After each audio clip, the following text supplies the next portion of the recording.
क्या ध्रुवीय केंद्रक थे?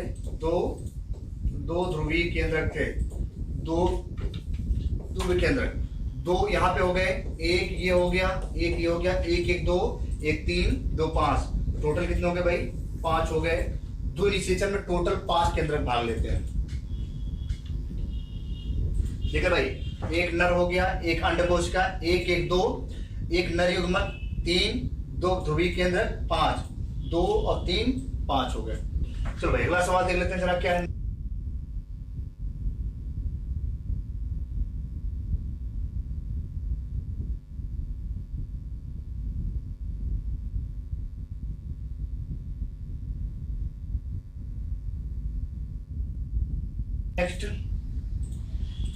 नेक्स्ट सवाल देखते भाई क्या है। ठीक है भाई, नर केंद्र के मादा केंद्र के साथ मिलने की क्रिया को भैया क्या बोलेंगे बच्चों? क्या बोलेंगे? सिंगैमी, युग्मक संलयन। नर केंद्र जब मिलेगा, जब मादा केंद्र के साथ मिलता है तो भैया उसे क्या बोलेंगे? युग्मक बोलेंगे, युग्मक संलयन या सिंगैमी। ठीक है, अगर यहाँ पे क्वेश्चन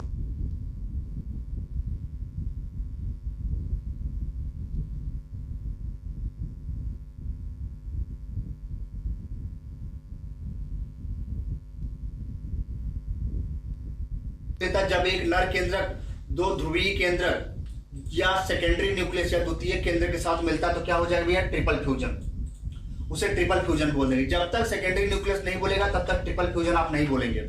जब एक नर बोलेगा, एक मादा बोलेगा तो उसे बोलेंगे सिंगैमी या क्या बोलेंगे? युग्मक संलयन बोला जाता है। पहला आंसर यहाँ पे सही हो जाएगा, फर्स्ट ऑप्शन। चलो भाई अगला सवाल देखते हैं जरा क्या है। नेक्स्ट देखा बच्चों, किस मार्ग से परागनलिका ओव्यूल में प्रवेश करती है?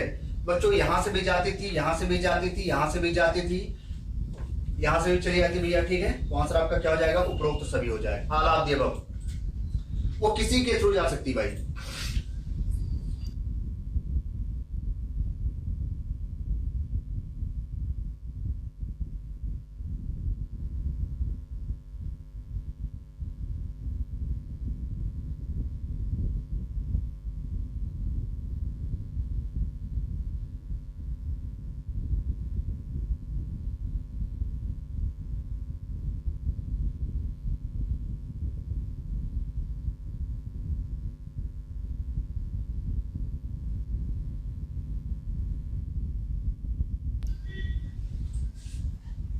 किसी के थ्रू भी जा सकती है।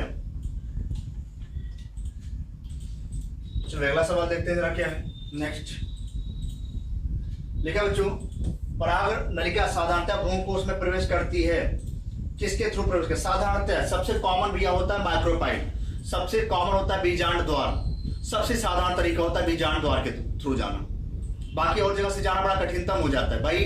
आपको अगर किसी घर में जाना हो तो सीधे अगर आप दरवाजे से जाओगे तो बड़ा अच्छा रहेगा। जब दरवाजा ऊपर से छत तोड़ करके कहीं और से तोड़ के कूदो किसी घर में तो दिक्कत होगी ना। सबसे आसान तरीका भैया क्या होता है?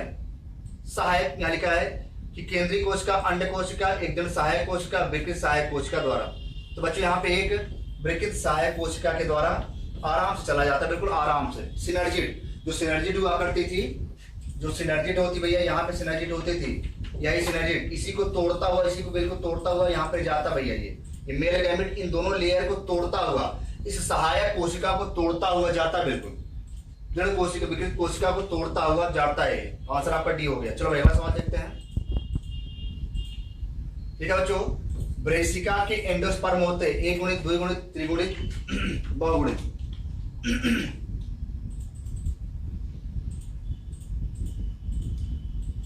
बताओ भाई क्या आंसर होगा?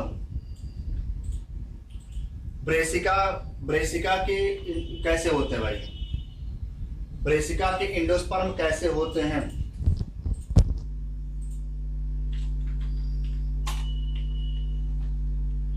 बताओ भाई क्या होगा आंसर?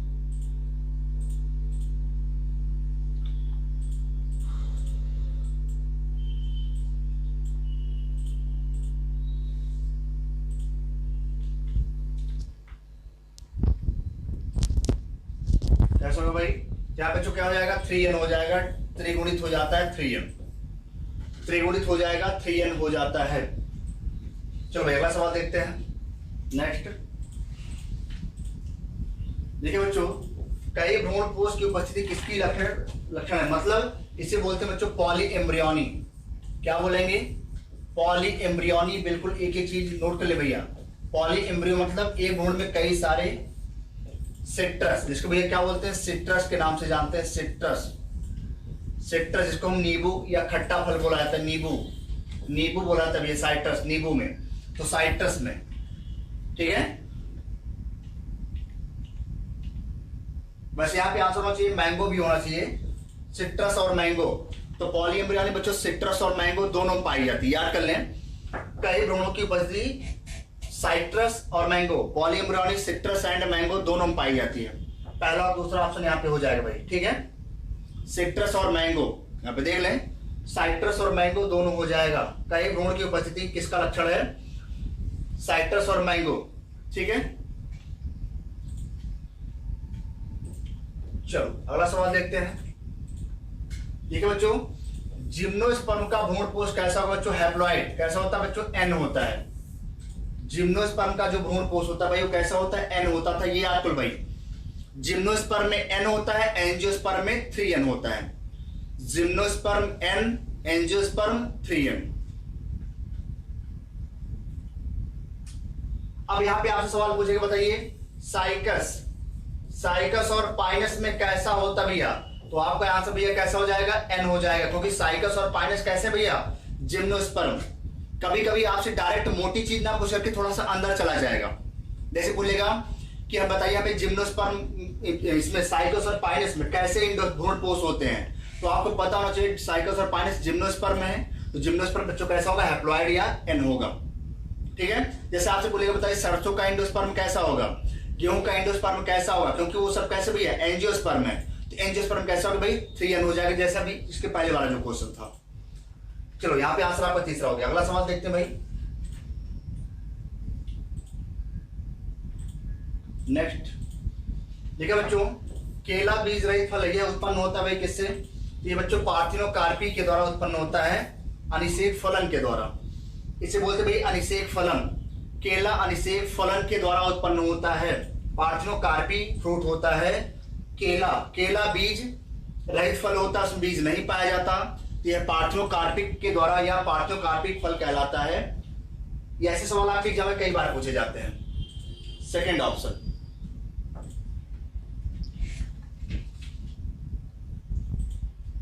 चलो अगला सवाल देखते हैं। नेक्स्ट क्या है? देखिए बच्चों, निषेचन के बिना भ्रूण निर्माण की प्रक्रिया क्या कहलाती है? निषेचन के बिना, जल्दी से बताइए, निषेचन के बिना भ्रूण निर्माण की प्रक्रिया भैया क्या कहलाएगी? पार्थिनोकार्पी या पार्थिनोजेनेसिस या बहुभ्रूणता भैया क्या हो जाएगा? पार्थिनोकार्पी। क्या हो जाएगा भैया? अनिषेक जनन कहलाता है।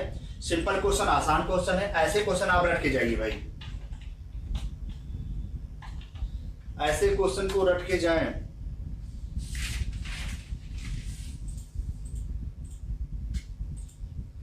चलो अगला सवाल देखते हैं भाई। ठीक है बच्चों, प्राकृतिक रूप से प्राप्त होने वाला पार्थिनोकार्पिक फल भाई क्या है? तो केला। प्राकृतिक रूप से भैया पाया जाता पार्थिनोकार्पिक फल कौन भाई? केला। केला बिल्कुल आप देखो अपने आप ग्रो कर जाता है, अपने आप पैदा होता है, और उसमें आप देखते हैं भैया उसमें कभी बीज नहीं पाया जाता, बीज रहित होता है। ठीक है, तो केला सबसे natural type of parthenocarpic fruit, natural type of parthenocarpic fruit पाया जाता है केला में। चलो अगला सवाल देखते हैं। देखिए बच्चों, द्वितीय केंद्र निषेचित होकर बनाता है। देखो सवाल आ गया भाई, द्वितीय केंद्र मैंने बताया था जब n प्लस n, इसी ये जब दोनों मिलते हैं भैया, जब दोनों मिलते हैं तो बनता है 2n, और 2n जब निषेचित होता है तो बच्चों किससे? एक नर युग्मक के साथ, एक नर युग्मक के साथ जब निषेचित होता था, ये जब दोनों मिलते थे, दोनों मिलते थे, ये भैया कितना बनता था? 3n, क्योंकि 2n एक है, एक n एक है, दो एक कितने हो गए? 3, और 3 भैया मिलकर क्या बनाते थे? इंडोस्पर्म बनाया करता था। भ्रूणपोष बनाता है, भ्रूणपोष। तो आंसर भैया क्या हो जाएगा? एंडोस्पर्म कैसा हो जाएगा? ये 3n होता है। आपका आंसर सामने। जो चीजें मैंने पहले बता दी, इसके पहले जिन बच्चों को वो बात समझ में आ गई है उनसे क्वेश्चन गलत नहीं होंगे।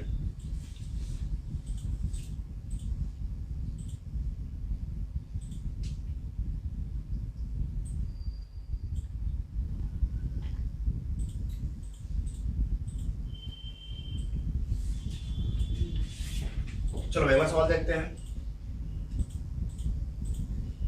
लिखा है पुष्पी पादपों पर निषेचन होता है। भैया कहाँ पे होता है भाई? हमने बताया था निषेचन हमेशा भ्रूण कोश में होता है, एम्ब्रियो सैक। हमेशा निषेचन बच्चों एम्ब्रियो सैक के अंदर होता है। हमेशा निषेचन एम्ब्रियो सैक के अंदर होता है, भ्रूण कोश के अंदर होता है। हमेशा निषेचन एम्ब्रियो सैक के अंदर होता है, भ्रूण कोश के अंदर होता है हमेशा। बहुत सारे बच्चे बीजांड मारेंगे, तो बीजांड कभी नहीं होगा बच्चों, समझ लेना। बीजांड के अंदर कभी नहीं होता, हमेशा भ्रूण कोश के अंदर निषेचन होता है, हमेशा याद कर लो, ठीक है। चलो अगला सवाल देखिए बच्चों, आवृत्तिबीजी पौधों में मिलने वाली विशिष्ट प्रक्रिया क्या होती है भैया? तो आवृत्तिबीजी पौधों में बच्चों दोनों होता है भाई, त्रिक संलयन और द्विनिषेचन दोनों हो जाता है। त्रिक संलयन, त्रिसंलयन व द्विनिषेचन अभी मैंने बताया, अभी मैंने थोड़ी देर पहले बताया कि आवृत्तिबीजी पौधों में दोनों होता था, दोनों त्रिसंलयन, डबल फर्टिलाइजेशन, डबल निषेचन दोनों होता भाई। तो चौथा आंसर आपका सी हो जाएगा।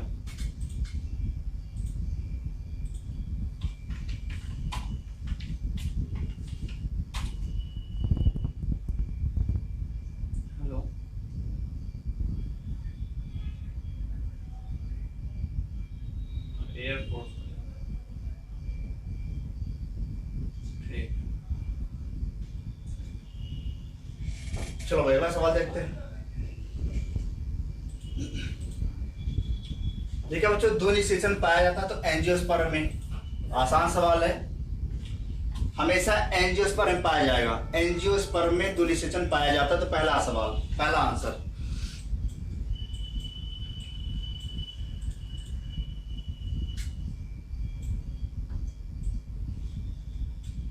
चलो अगला सवाल देखते हैं। लिखा बच्चों, यदि किसी पौधे की पत्ती की कोशिकाओं में गुणसूत्रों की संख्या 14 है तो उसके नर युग्मक, द्वितीय केंद्र तथा भ्रूणपोष में यह संख्या क्रमशः क्या होगी? देखते हैं इसका आंसर कौन बताता है। इस क्वेश्चन का आंसर कौन बताएगा? जबरदस्त सवाल।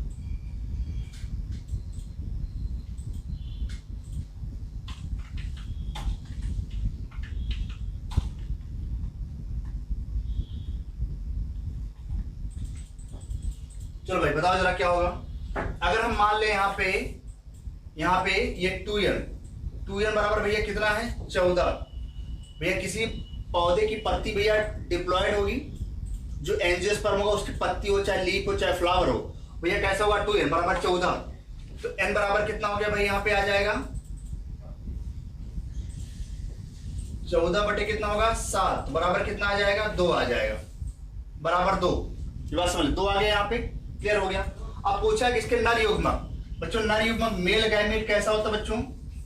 जो मेल गैमीट होते हैं भैया नर युग्मक, जहां भी युग्मक वर्ड आ जाए भैया कैसा होगा? हैप्लॉइड। यहाँ पे कितना हो जाएगा भैया? n हो जाएगा। कितना हो जाएगा भैया? 7। यहाँ पे तो 14 था पत्ती में, लेकिन नर युग्मक में कितना हो गया भाई? 7, क्योंकि हैप्लॉइड होता है 7। दूसरे का द्वितीय केंद्रक, जो द्वितीय केंद्रक होता है बच्चों कितना होता है? n plus n। बताओ भैया n बराबर कितना आया था? 7।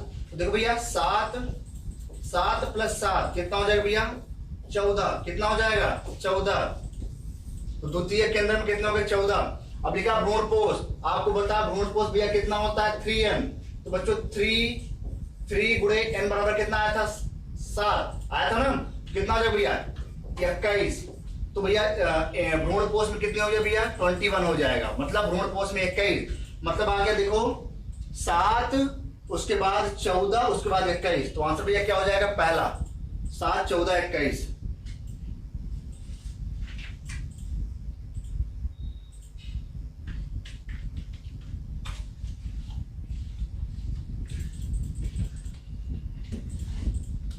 आ गया भाई ना सबको समझ में? कैसे आ रहा है? कैसे आ रहा है सबको समझ में आ गया ना? ठीक आ गया होगा। चलो, हमारे सारे बच्चे बहुत टैलेंटेड हैं, हर बच्चा बिल्कुल धुआंधार, बिल्कुल जबरदस्त। चलो मजा आ गया। चलो भाई अगला सवाल देखते जरा क्या है नेक्स्ट। देखो बच्चों, एक परागकोश में परागधानियों की संख्या कितनी होती है? तो बच्चों एक परागकोश में परागधानियों की संख्या ऐसे कर लें, ऐसे कर लें, ऐसे, ठीक है। या हम ऐसे ना करके एक और तरीका अपना लें, यहाँ पर ऐसे कर लें, ऐसे कर लें, ऐसे कर लें और ऐसे। तो ऐसे भैया ये आपका क्या हो गया भैया, ये पॉलन सैक, ये भैया एंथर हो गया आपका, एंथर। इसे भैया क्या बोलेंगे, एंथर सैक, बोल दिया एंथर सैक। परागधानियों, यहाँ परागधानी के बारे में 1 2 3 4, भैया कितनी परागधानी हो जाएंगी, 4। एक एंथर के अंदर ये 4 टाइप की परागधानियां, 4 प्रकार की परागधानियां ऐसे पाई जाती हैं। आंसर आपका 4 हो जाएगा।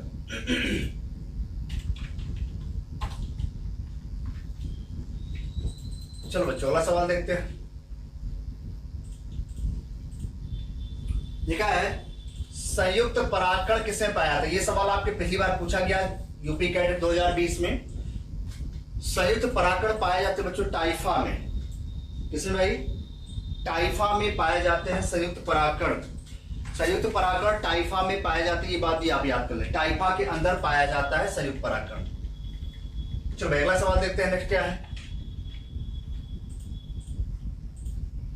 देखा बच्चों, ध्रुवीय केंद्रक संबंधित है। ध्रुवीय केंद्रक बच्चों भी मैंने बताया था, ध्रुव केंद्र केवल भ्रूणकोश में पाया जाता था, भ्रूणकोश में पाया जाता था। तो बच्चों कहां पाया गया, भ्रूणकोश मतलब एम्ब्रियो साइक में पाया जाता है, एम्ब्रियो साइक में पाया जाता है, याद कर भैया, भ्रूणकोश में पाया जाता है, एम्ब्रियो साइक में। पहला आंसर, ध्रुवीय केंद्रक भ्रूणकोश में पाया जाता है, एम्ब्रियो साइक में पाया जाता है।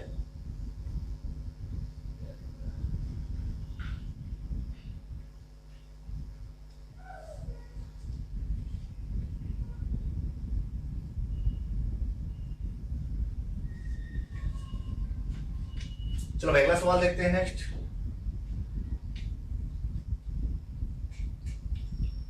देखिए बच्चों, पराग नलिका का निभागी प्रवेश पाया जाता है बच्चों, कहां पाया जाएगा, तो बच्चों कैजुराइना में, याद कर लें किसमें पाया जाता है बच्चों, कैजुराइना में पाया जाता है। किसे पाया बच्चों, ये कैजुराइना में पाया जाता है। पराग नलिका का निभागी प्रवेश कैजुराइना नाम के पौधे में पाया जाता है, ये भी आप सिंपल तरीके से याद कर सकते हैं। चलो अगला सवाल देखते हैं। देखो, जो बीज का निर्माण होता है, सीड, बीज का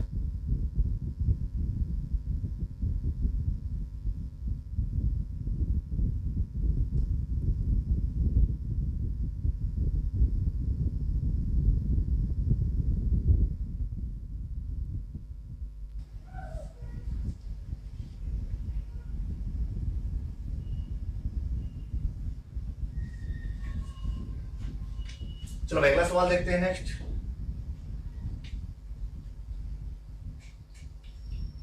देखिए बच्चों, पराग नलिका का निभागी प्रवेश पाया जाता है बच्चों, कहां पाया जाएगा, बच्चों कैजुराइना में, याद कर लें किसे पाया जाता है बच्चों, कैजुराइना में पाया जाता है। किसे पाया जाता है बच्चों, ये कैजुराइना में पाया जाता है। पराग नलिका का निभागी प्रवेश कैजुराइना नाम के पौधे में पाया जाता है, ये भी आप सिंपल तरीके से याद कर सकते हैं। चलो अगला सवाल देखते हैं। देखो, जो बीज का निर्माण होता है, सीड, बीज का निर्माण बच्चों किससे होता था, तो बीजांड से। बीज का निर्माण, बीजांड मतलब ओव्यूल से।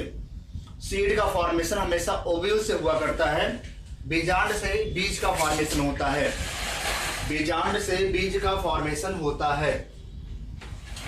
तो पहला सवाल, देखा निम्नलिखित में से कौन अगुणित है, कौन अगुणित है भाई। भ्रूणकोश के अंदर कैसा होता है बच्चों, ये 3N होता है। पॉलन ग्रेन बच्चों कैसा होता था, पॉलन ग्रेन पूछा कौन सा अगुणित ना। ये बच्चों कैसा, पॉलन मदर सेल बच्चों कैसे होगी, ये 2N हो जाता है। परागकण पॉलन ग्रेन टैपिटम, हाँ परागकण कैसा होगा, N। टैपिटम कैसा होगा बच्चों, ये भी मल्टीपल हो जाता है, मतलब 2N या 3N ये बोला था, मतलब मल्टीपल हो सकता है। यहाँ अगुणित पूछा गया है, अगुणित बच्चों आंसर आपका क्या हो जाएगा, परागकण हो जाएगा, पॉलन ग्रेन हो जाएगा। क्या होगा बच्चों, पॉलन ग्रेन होता है, पॉलन ग्रेन। यहाँ बच्चों 2N ना याद करके भाई इसे 3N याद करेंगे, इसे यहाँ पे क्या याद करेंगे, 3N, ठीक है, ये 3N ही होता है, ये 3N होगा। पराग मदर सेल 2N, परागकण भैया कैसा होगा, N, भ्रूणकोश के अंदर कैसा होगा, 3N। तो आपका आंसर भाई क्या हो जाएगा, परागकण हो जाएगा, पॉलन ग्रेन जो N होता है।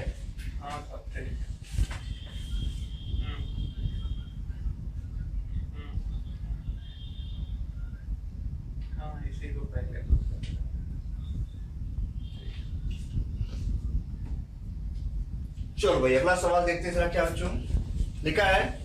पराग नलिका की खोज किसने किया था बच्चों? एमईसी ने किया था। ये भी क्वेश्चन आपके एग्जाम में पूछा जा सकता है कि पराग नलिका की खोज किया किसने था भाई? एमईसी नाम के वैज्ञानिक ने। पराग नलिका की खोज एमईसी नाम के वैज्ञानिक ने किया था। दो निषेचन बच्चों किसने बताया था? Double fertilisation. तो डबल फर्टिलाइजेशन बच्चों नवास्चिन ने बताया था। डबल फर्टिलाइजेशन नवास्चिन ने बताया था। चलो अगला सवाल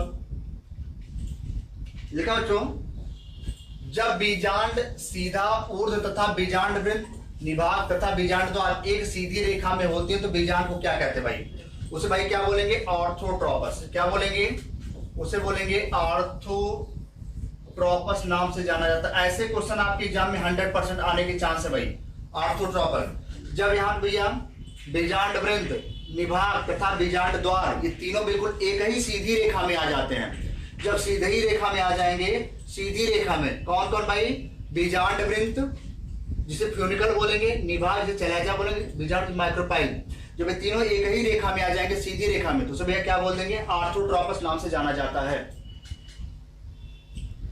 उसे भाई क्या बोलेंगे? ऑर्थोट्रोपस बोला जाता है।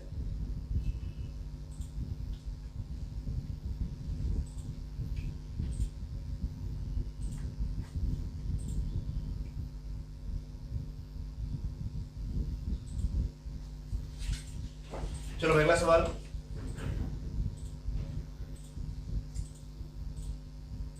जो बच्चों इस क्वेश्चन को लेकर के उस जिस दिन मैंने बताया था बहुत सारे बच्चे डिस्कस कर रहे थे कि इस क्वेश्चन का जवाब क्या होगा। उस दिन बच्चों जो क्वेश्चन था, उस दिन क्वेश्चन था बच्चों पॉलिन ग्रेन को लेकर, परागकण को लेकर। उस दिन क्वेश्चन जो था वो पॉलिन ग्रेन को लेकर के था, परागकण को लेकर। परागकण को लेकर के कितने परागकण बनाने पड़ेंगे अगर हमें 100 पॉलिन ग्रेन दिया है, 100 परागकण दिया है तो कितनी मियोसिस। और वहां पे बच्चों मैंने आंसर बताया था क्या भैया? x/4 बताया था और आंसर कितना बताया था? 25। ये बच्चों जो परागकण होता है ये इमेच्योर मेल गैमेटोफाइट होता है, मेच्योर नहीं है। ये मेच्योर नहीं, बात समझे? अंतर क्या है? अंतर क्या है? जब परागकण के बारे में पूछेगा तो आंसर आपका 25 आएगा। आंसर 25 आएगा। उस दिन आलिका गेहूं के 100 दाने बनाने के लिए कितने अर्धसूत्री विभाजन कराने पड़ेंगे? अब यहाँ पे आंसर अलग होगा। जब गेहूं का दाना बिल्कुल कैसा भी एक बीज है, एक बीज है, ये मेच्योर हो गया है। जबकि पॉलिन ग्रेन कभी मेच्योर नहीं होता, अभी उसे फर्टिलाइज करना है। गेहूं फर्टिलाइजेशन के बाद बना है, समझ ले भाई। गेहूं आप कब बोल रहे हैं? जब ये निषेचन होकर के बिल्कुल फिल्ली बीज बन गया है तब बोला जा रहा है। लेकिन यहाँ बोला गया पॉलिन ग्रेन आपको अगर हमें बनाना तो कितने मियोसिस कराना पड़ेगा? इसका फॉर्मूला अलग है। इसका भाई क्या होगा? इसका ऐसे लिखेंगे x प्लस x/4 लिखेंगे। अब क्या होगा भैया? 100 प्लस 100 अपान कितना होगा भैया? 4। अब आप अगर करोगे तो कितना आएगा भैया? 125 आ जाएगा, 125 आ जाएगा।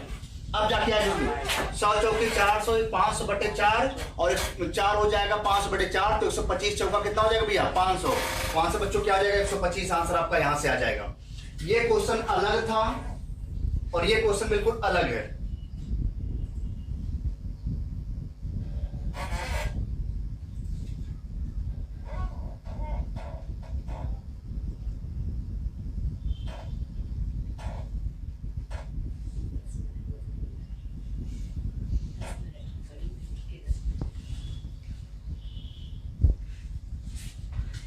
चलो अगला सवाल देखिए बच्चों, भ्रूण कोष होता भैया कैसा होता है? 3M। कैसा होता है? 3M, त्रिगुणित होता है।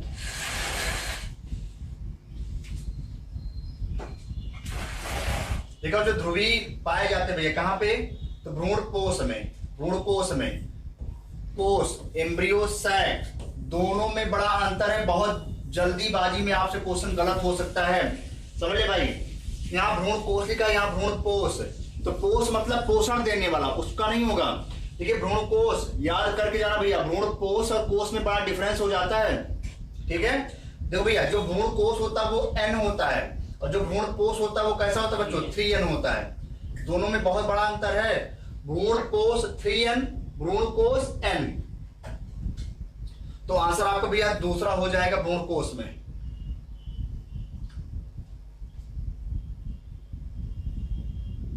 इसको बोलेंगे अगुणित, अगुणित, इसे बोलेंगे त्रिगुणित।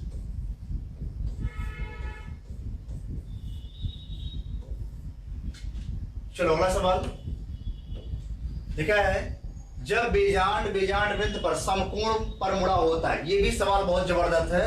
समकोण पर मुड़ा होता है तो उसे भैया क्या बोलते हैं? पता भाई क्या आंसर होगा?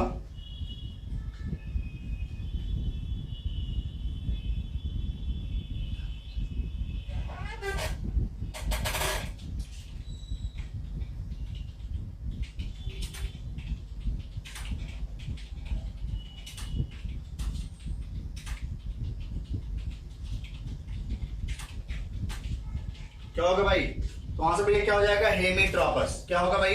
हेमीट्रॉपस हो जाएगा।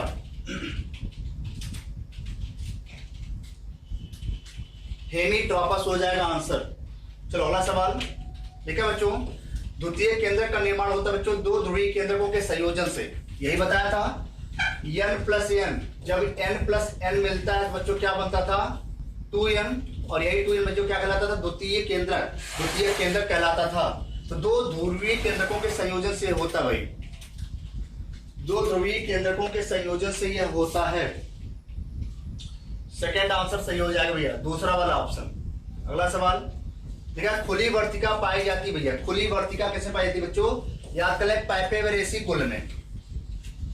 ओपन स्टाइल पाई जाती बच्चों पाइपेवेरेसी कुल में पाई जाती है खुली वर्तिका। खुली वर्तिका पाइपेवेरेसी कुल में पाई जाती है।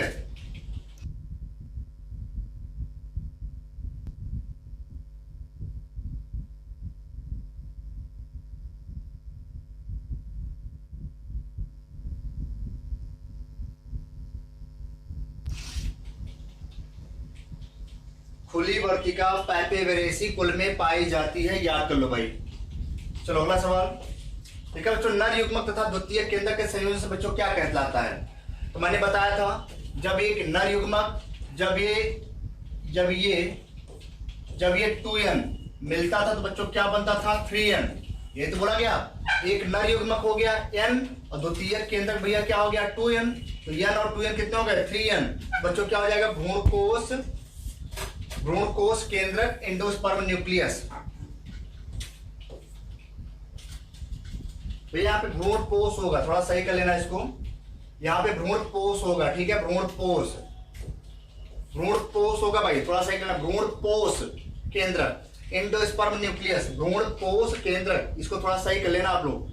भ्रूणपोष होगा यहाँ।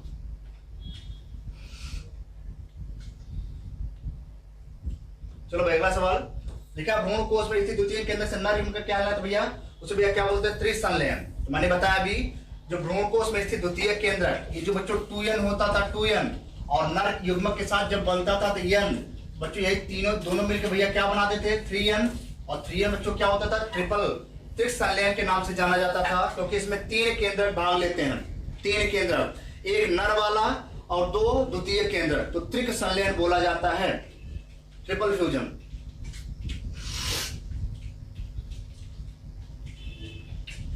चलो अगला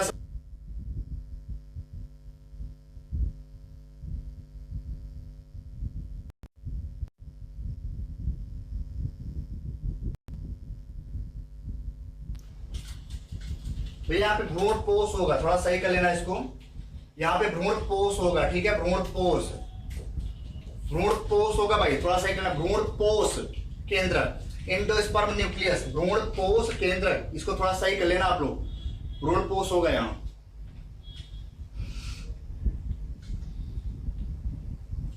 चलो भाई अगला सवाल देखा, भ्रूणकोश में स्थित द्वितीय केंद्र से नर युग्मक क्या कहलाता है भैया? उसे भैया क्या बोलते हैं? त्रिसंलयन। तो मैंने बताया अभी, जो भ्रूणकोश में स्थित द्वितीय केंद्र, ये जो बच्चों 2n होता था 2n, और नर युग्मक के साथ जब बनता था तो n, बच्चों यही तीनों दोनों मिलकर भैया क्या बनाते थे? 3n। और 3n बच्चों क्या होता था? ट्रिपल, त्रिसंलयन के नाम से जाना जाता था, क्योंकि इसमें 3 केंद्र भाग लेते हैं। 3 केंद्र, एक नर वाला और 2 द्वितीय केंद्र, तो त्रिसंलयन बोला जाता है, ट्रिपल फ्यूजन।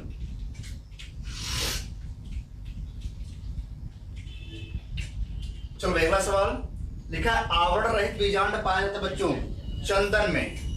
जरूर याद करके जाए भाई, यूनिट टेक्निक, बाई टेक्निक, ए टेक्निक, बिल्कुल एक चीज बिल्कुल हर बच्चा रिवाइज करके जाएगा भैया। यूनिट टेक्निक, बाई टेक्निक, ए टेक्निक चंदन में पाया जाता है बच्चों, चंदन में। चलो अगला सवाल देखो बच्चों, जब बीजांड वृंत लंबा होकर बीजांड को चारों ओर से घेर लेता है तो उसे भैया क्या बोलते हैं? उसे क्या बोलेंगे? जब बीजांड वृंत लंबा होकर के, जब बीजांड वृंत लंबा होकर के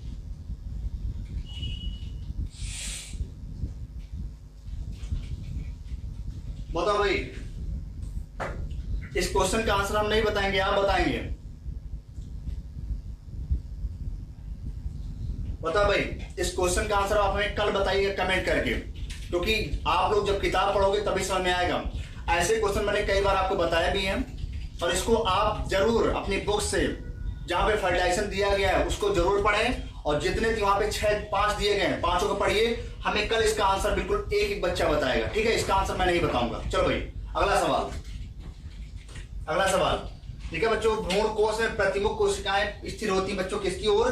तो निभाग या चलैजा की ओर। मैंने बताया था अभी थोड़ी देर पहले, ऐसे करके बनाया था। इधर बच्चों 3 कोशिका पाई जाती थी, 1 2 3, और इसे भैया क्या बोलते थे? निभाग बोला जाता था, निभाग।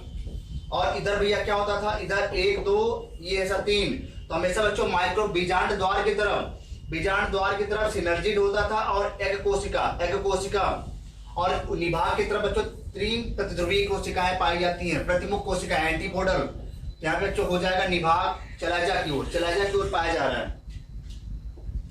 अच्छा, अंड उपकरण, एक नाम होता है बच्चों अंड ऑपरेटस या अंड उपकरण, एग ऑपरेटस। तो याद करो भैया, जो अंड उपकरण होता है एग ऑपरेटस, उसमें एक एग सेल और 2 सिनर्जिड, 2 सहायक कोशिका, मतलब एक अंड कोशिका 2 सहायक कोशिका जब मिलती हैं तो अंड उपकरण बनता है। नोट कर ले हमारी बात को जो हमने बोला अभी, एक अंड कोशिका 2 सहायक कोशिका जब मिलती हैं तो अंड उपकरण या एग ऑपरेटस बनता है।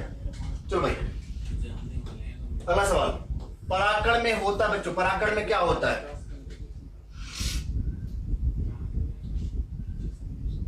बताओ भाई। तो यहां बच्चों क्या होगा? एक नलिका कोशिका और एक नर युग्मक होता है, एक ट्यूब सेल, एक मेल गैमीट। तीसरा आंसर हो जाएगा यहाँ पे। चलो अगला सवाल देखिए बच्चों, अंड समुच्चय, यहाँ पे लिखा भैया अंड समुच्चय, लिखा अंड और 2 सहायक कोशिकाएं। तो भैया हो जाएगा एक अंड और 2 सिनर्जिड, 2 सहायक कोशिका, एक अंड कोशिका 2 सहायक कोशिका मिलती हैं, यही अंड समुच्चय बनता है। तीसरा आंसर सही हो जाएगा भैया। एक अंड कोशिका 2 सहायक कोशिका मिलती हैं तो क्या बनाता है बच्चों? अंड समुच्चय।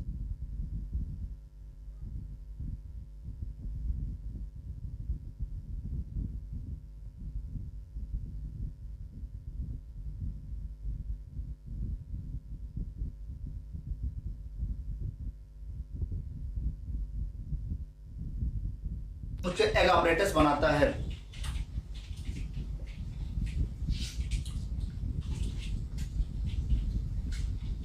चलो अगला सवाल ठीक है। द्वि निषेचन में कितने केंद्रक भाग लेते हैं? मैंने अभी बताया बच्चों, कितने लेते हैं? 5। द्वि निषेचन में कुल कितने केंद्रक भाग लेते हैं भाई? 5 केंद्रक भाग लेते हैं द्वि निषेचन में। चलो अगला सवाल देखते हैं जरा क्या नेक्स्ट। चलो बच्चों, आज हम लोगों ने पूरा का पूरा आपका चैप्टर कंप्लीट कर लिया, ठीक है? पूरा का पूरा चैप्टर फिनिश हो गया है, सारे क्वेश्चन हम लोगों ने लगा लिए हैं। और अब जो अगला जो टॉपिक होगा, अगला क्वेश्चन आपका फैमिली से होगा, कुल से होगा। आप तैयार करिए पूरा कुल, पूरा फैमिली, पूरे फैमिली को तैयार करिए, पूरा कुल तैयार करिए, उसी से सारा क्वेश्चन लिया जाएगा, उसके सारे के सारे एग्जाम्पल आपको बताएंगे, ठीक है? तो चलिए अगली क्लास में हम लोग मिलते हैं कुल के साथ, फैमिली के साथ।